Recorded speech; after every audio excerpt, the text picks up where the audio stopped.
जय श्री राम दोस्तों, स्वागत है आपका श्री रामचरितमानस कथा में। पिछले भाग में हमने देखा था सती जी को कैसे भ्रम हुआ, फिर उन्होंने जाके कैसे श्री रामचंद्र जी भगवान की परीक्षा ली, लेकिन उनके प्रभाव को देखा और उससे घबरा के आ करके, चूंकि उन्होंने जो है सीता का रूप धारण किया था, आके शंकर भगवान से ये बात छुपा ली, लेकिन शंकर भगवान जान गए थे, फिर उन्होंने सती का त्याग कर दिया था। उसके आगे की कथा आज शुरू करेंगे। चलिए आज का कार्यक्रम शुरू करते हैं। पिता भवन जब गई भवानी, दक्ष त्रास काहू न सन्मानी। सादर भले मिली एक माता, भगनी मिली बहुत मुस्काता। गोस्वामी जी कहते हैं शंकर जी जब सारे जतन करके हार गए, सती जी नहीं जाने की जिद में थी, तो उन्होंने अंत में बोले ठीक है, अपने गणों के साथ उनको उनके पिताजी के घर दक्ष के यहाँ भेज दिया। और जब वहाँ अपने पिताजी के घर गई सती जी भवानी, तो वहाँ कोई जो है दक्ष के डर के मारे उनकी आवभगत नहीं किया, क्योंकि दक्ष का शंकर भगवान से दुश्मनी थी और शंकर भगवान को उन्होंने निमंत्रण भी नहीं दिया था, इसलिए सती का भी किसी ने सत्कार नहीं किया। केवल एक माता उनकी थी, वही जो है प्रेम से मिली, और जो उनकी बहनें थी वो थोड़ा मुस्कुराते हुए व्यंग से मिली। दक्ष न कछु पूछी कुशलाता, सती बिलोक जरे सब गाता। सती जाई देखे तब जागा, कतहु न दीख शंभु कर भागा। और उनके पिताजी, सती जी के पिताजी दक्ष ने तो उनकी कुशलता तक नहीं पूछी कि कैसी हो कैसी नहीं हो, और सती जी को देख के उल्टे उनके सारे अंग जल भून के राख हो गए। तब सती जी गई जहाँ यज्ञ हो रहा था, वहां जाके देखी तो शिव जी का कहीं कोई भाग लगाया ही नहीं गया था, जबकि यज्ञ में उनका भी भाग लगता है। तब चित चढ़ऊ जो शंकर कहूं, प्रभु अपमान समुझ उर्दयऊ। पाचिल दुख न हृदय से व्यापा, जस भयऊ महाप्रतितापा। तब सती जी जब देखी कि शंकर जी का भाग ही नहीं लगाया, शंकर जी का उसमें सम्मान ही नहीं दिया जा रहा है यज्ञ में, तब उनको शंकर जी की बातें समझ में आ गई, और स्वामी का अपमान समझकर उनका हृदय एकदम जल उठा। और जो पिछला जो परित्याग था शिव जी द्वारा, उस दुख से उनके हृदय में उतना नहीं लगा था जितना कि इस दुख जो कि उनके शंकर भगवान के पति अपमान के कारण हुआ। उदपि जग दारुण दुख नाना, सब ते कठिन जाति अवमाना। समुझ सो सती भयऊ अति क्रोधा, बहुविधि जननी प्रबोधा। यद्यप संसार में अनेक प्रकार के दुख हैं, लेकिन अपने जात या अपना जो समाज है उसका अपमान से बढ़कर कोई भी नहीं है। यह समझकर सती जी को बड़ा क्रोध हो आया। माता ने उन्हें बहुत प्रकार से समझाया बुझाया कि जरे जाने दो, पिताजी हैं, उनका गुस्सा है, लेकिन उनको उनके क्रोध का कोई सीमा नहीं था, क्योंकि पति का अपमान वो बर्दाश्त नहीं कर पा रही थी। शिव अपमान न जाई सही, हृदय न होई प्रबोध। सकल सबई हटि हटकी तब, बोली वचन सक्रोध। गोस्वामी जी कहते हैं अब सती जी से शिवाजी का अपमान सहा नहीं गया, और उनके हृदय में कुछ भी प्रबोध नहीं हुआ। माता जी समझाई, लेकिन उनके हृदय को कोई ढांढस नहीं पहुंचा, और वे फिर सारी सभा को क्रोध से डांट करके बोली। सुनहु सभासद सकल मुनिंदा, कहीं सुनी जिन शंकर निंदा। सो फल तुरत रहन सब काहूं, भली भांति पछताब पिताहूं। बोले सती जी बोली, हे सभासदों और सभी मुनीश्वरों सुन लो, जिन लोगों ने यहाँ शिव जी की निंदा की या सुनी है, उन सबको उसका फल तुरंत ही मिलेगा, और मेरे पिता दक्ष भी बहुत ही पछताएंगे जिस तरह से उन्होंने शिव जी का अपमान किया है।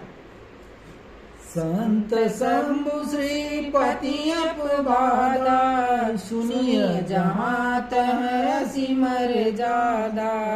काटियता सुजीव जो बसाई, श्रवण मुदिनत चलिय पराई। और आगे गुस्से से सती जी बोली, जहाँ संत शिव जी और विष्णु भगवान की निंदा सुनी जाए, वहाँ ऐसी मर्यादा है कि यदि अपना बस चले तो या उस निंदा करने वाले की या तो जीभ काट लो, और नहीं तो कान मूंद करके वहां से, कान बंद करके वहां से भाग जाओ।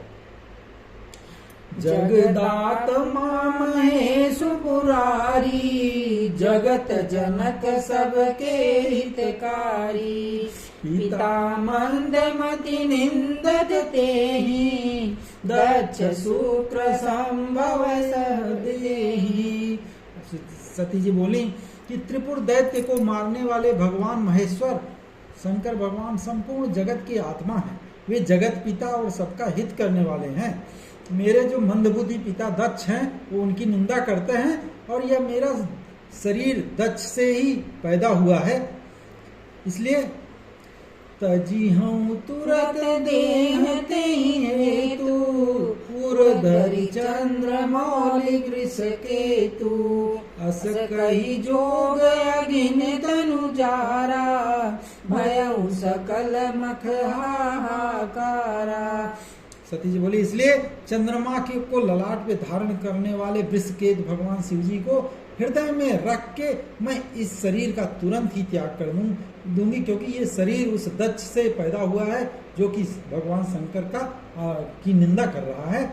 ऐसा कह के सती जी ने योगाग्नि, जो यज्ञ की अग्नि थी, उसमें अपना शरीर भस्म कर डाला और सारे यज्ञशाला में हाहाकार मच गया।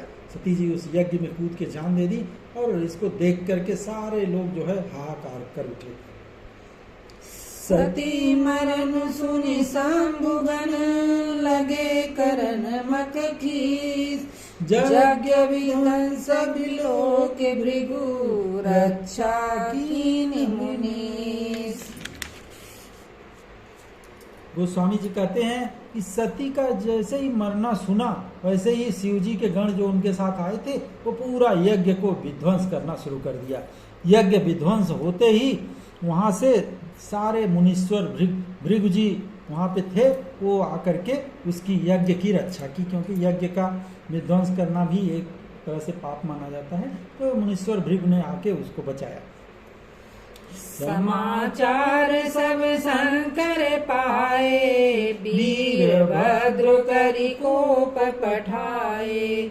यज्ञ विध्वंस जाई तिन कीना, सकल सुरन विधिवत फल दीना। जब शंकर जी को पता चला कि ऐसा ऐसा हो गया है, सती जी ने वहाँ यज्ञ में जान दे दी है, तो उन्होंने गुस्से में आकर के अपने जो शिष्य है वीरभद्र को भेजा, और वीरभद्र वहां जाके पूरा यज्ञ को विध्वंस कर दिया। सब देवताओं को यथोचित फल दंड दिया, मतलब सारे देवताओं को भी अच्छे से जो है उन्होंने पूजा किया। जाके दक्ष जी ने सबको मार मार के भगा दिया। भय जग विदित दक्ष गति सोई, जस कछु सांबु विमुख कहे होई। यह इतिहास सकल जग जानी, ताते मैं संक्षेप बखानी। ये दक्ष की जो ये दशा हुई वही है जो कि शिव द्रोही भगवान शिव का जो विरोध करता है उसका हुआ करती है, वैसी ही दशा दक्ष की हुई। यह इतिहास सारा संसार जानता है, इस बारे में सबको पता है। इसलिए तुलसीदास जी कहते हैं मैंने ज्यादा इसका वर्णन नहीं किया है, संक्षेप में ही उसको लिख दे रहा हूँ। सती मरत हरि सन बरु मागा, जन्म जन्म शिव पद अनुरागा। तेहि कारण हिमगिरि में जाई, जनमी पार्वती तनु पाई। और सती जी ने मरते समय भगवान हरि से यह मांगा था कि मेरा जन्म जन्म में शिव जी के चरणों में ही प्रेम रहे। इसी कारण उन्होंने हिमांचल के घर जाके पार्वती के रूप में जन्म लिया। जब ते उमा शैल गृह जाई, सकल सिद्धि संपत्ति तह छाई। जहाँ तह मुनि सुनाश्रम कीने, उचित वास हिम भूधर दीने। जब से उमा जी पार्वती जी हिमांचल के घर में जन्म ली, क्योंकि वो साक्षात सती जी थी, तब से वहाँ पे सारी सिद्धियां और संपत्तियां भर गई।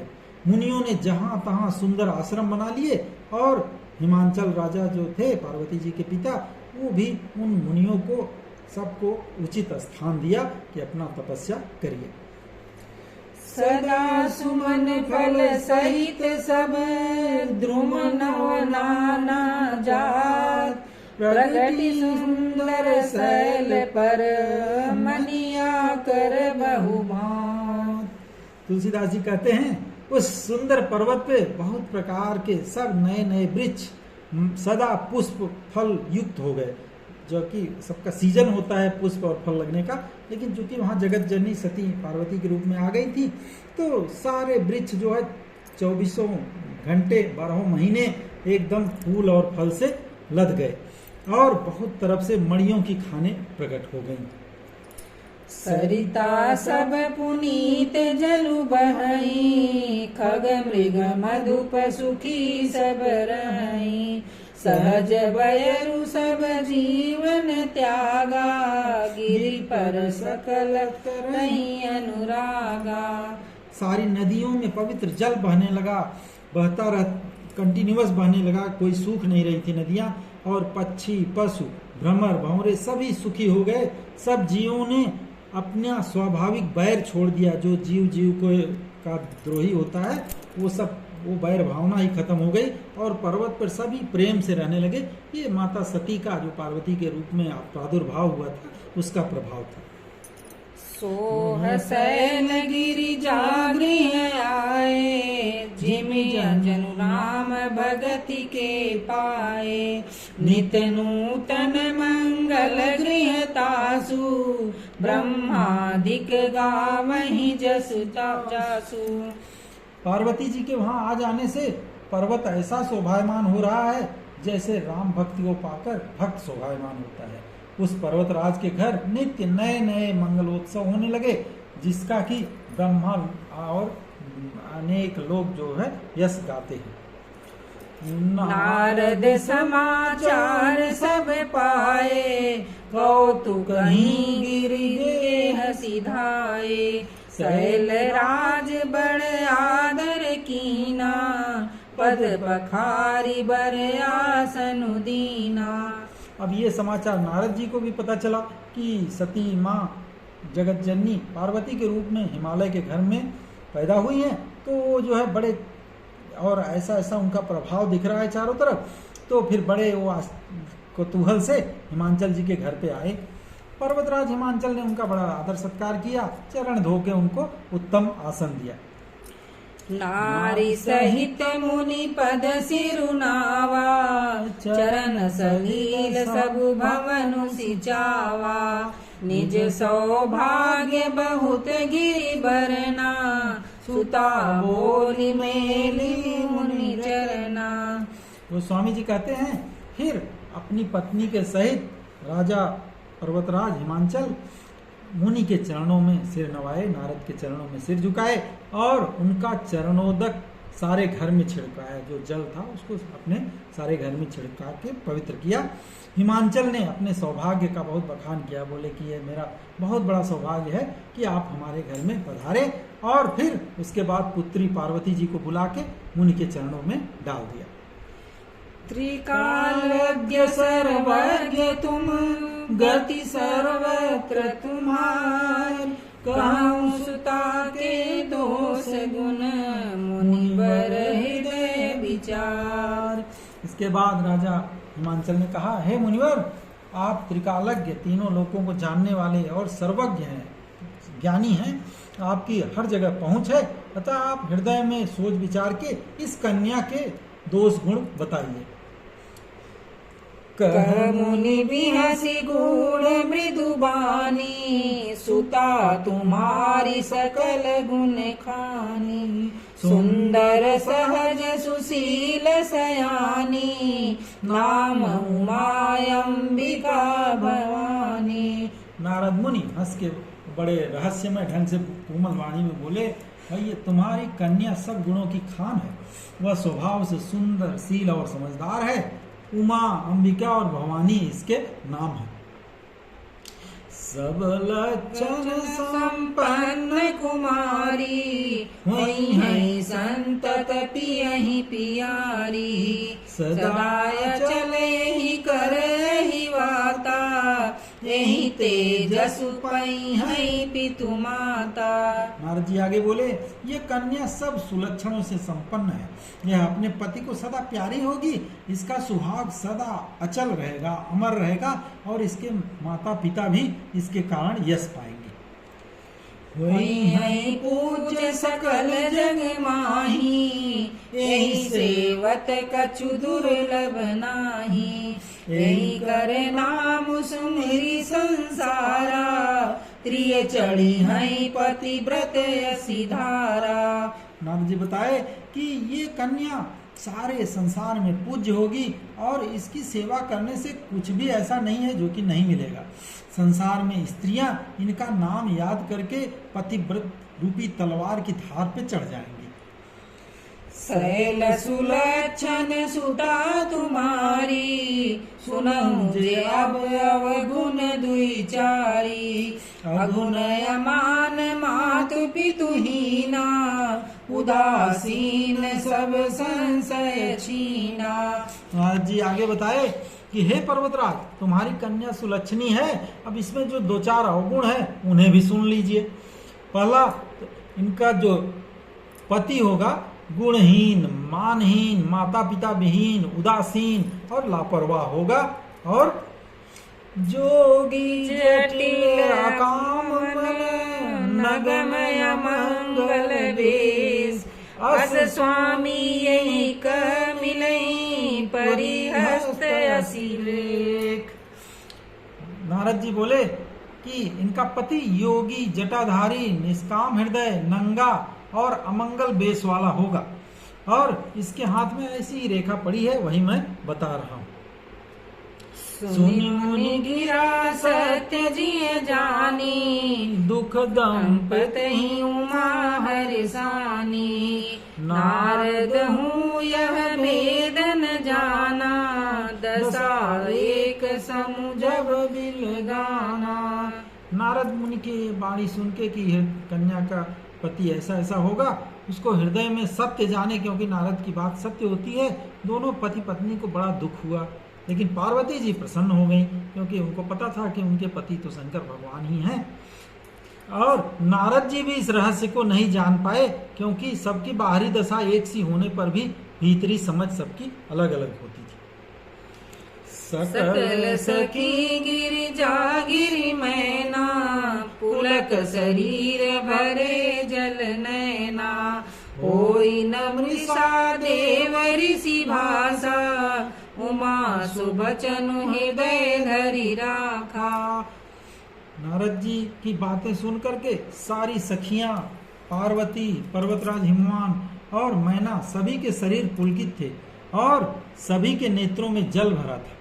देवर्षि के वचन असत्य नहीं हो सकते, ये सब जानते थे। और यही जानकर पार्वती ने उन वचनों को अपने हृदय में धारण कर लिया, मन में रख लिया कि एकदम सही बात कहा है नारद भगवान ने। और उसके कारण उपजे उपद कमल स्नेहु, मिलन कठिन मन भाषण देहु। जाने को अवसर प्रीति दुराई, सखी उछंग बैठी मुनि जाई। नारद जी के वचन सुन करके पार्वती जी के मन में शिव जी के चरण कमलों का स्नेह उत्पन्न हो आया, लेकिन उनके मन में यह संदेह भी हुआ कि उनका मिलना तो बड़ा कठिन है। लेकिन अवसर ठीक न जान करके उमा पार्वती जी ने अपने प्रेम को छिपा लिया। फिर वे जाके अपने सखी की गोद में बैठ गई, क्योंकि माता पिता वहाँ बैठे थे, तो ज्यादा प्रकट नहीं कर सकती थी। झूठी न होई देव ऋषि बानी, सोचहि दंपति सखी सयानी। उरधरि धीर कहई गिरिराऊ, कहु नाथ का करियौ आऊ। देवर्ष की वाणी झूठी तो नहीं होगी, यह विचार कर हिमवान राजा हिमांचल और उनकी पत्नी मैना और सभी चतुर सखियां चिंता करने लगी। फिर हृदय में धीरज धर के पर्वतराज ने कहा, नारद जी से कहा, हे नाथ कहिए अब क्या उपाय किया जाए। कह मुनि हिमवंत सुनो, जो विधि लिखा लीलार। देव दनुज नर नाग मुनि, को न मिटत निहार। इसके बाद राजा हिमवंत की बात सुन के नारद जी ने कहा, हे हिमवान सुनो, विधाता ने जो लिख दिया ललाट पे, उसको देवता दानव मनुष्य नाग मुनि कोई भी नहीं मिटा सकता। तो आगे नारद जी ने क्या कहा, क्या उपाय बताया, ये अगले भाग में करेंगे। आज के लिए बस इतना ही। तब तक प्रेम से बोलिए सियावर रामचंद्र की जय, मानसुत हनुमान की जय, उमापति महादेव की जय, राधा कृष्ण चंद्र की